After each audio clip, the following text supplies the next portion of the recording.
One of the Khuddam asked Hazrat Khalifatul Masih about how a person can inculcate a high standard of gratefulness within themselves. حضرت خلیفہ اول سنایا کرتے واقعہ کہ ایک عورت تھی بیچاری بوڑھی ہو گئی، اس کی آنکھیں کمزور تھیں. تو میں عورت کو مائی تمہیں کسی چیز کی ضرورت ہو تو بتاؤ.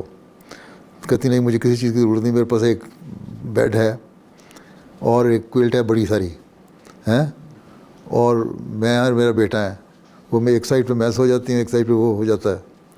اور بعض دفعہ جب اس کو سردی لگتی ہے تو وہ کہتا ہے مجھے سردی لگ رہی ہے وہاں، تو تھوڑا سا وہ لے لیتا ہے. جب مجھے سردی لگتی ہے تو میں کھینچ لیتی ہوں اس سے. ہمیں بڑے آرام سے گزارا ہو رہا ہے، شکر گزاری ہے. ہاں ایک بات ہے کہ میری اب نظر کمزور ہو رہی ہے. قرآن شریف جو میرے پاس ہے وہ ذرا باریک لکھا ہوا ہے.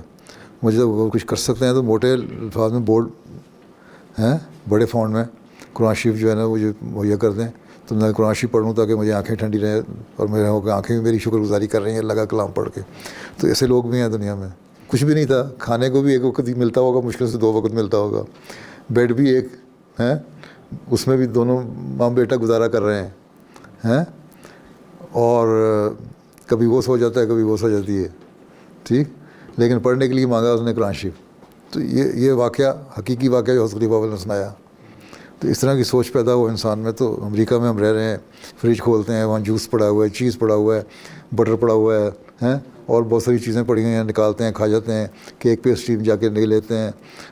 مہنگائی کا شور مچاتے ہیں. روٹی ڈالر شیئر مارکیٹ گر گئی، کل پھر 5% اور امریکہ کی، ابھی مزید مہنگائی ہو جائے گی ہیں. تو لیکن پھر بھی آپ کو کھانے کو مل رہا ہے. لیکن جو ملینز اور ملینز لوگ جو بھوکے مر رہے ہیں ان کا بہت برا حال ہے. تو ان کا سروائیول مشکل لگتا ہے کس طرح ہو رہا ہے.